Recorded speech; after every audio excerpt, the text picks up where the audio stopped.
What's up, guys? Welcome to General Electronics. My name is Clement, and today we're gonna be designing a spindle light for the CNC machine.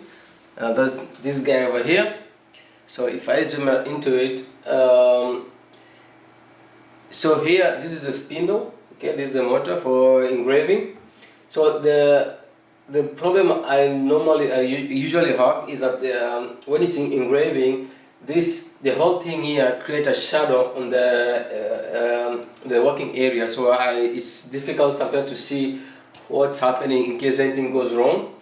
And so I thought of making a light around it here, a ring of a light, so they can be light up the area where I'm working on. So the process of making this the light, I'm gonna be using some couple of softwares, actually around 5 softwares to produce one product.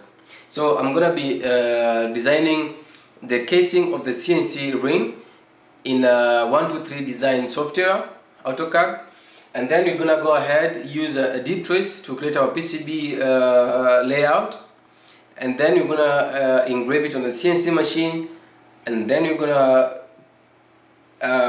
go and putting everything together and see it working. Okay, but I'm gonna go step by step, so you can follow each step I make with the different software. You're gonna also see how it's working. So stay tuned and see you around.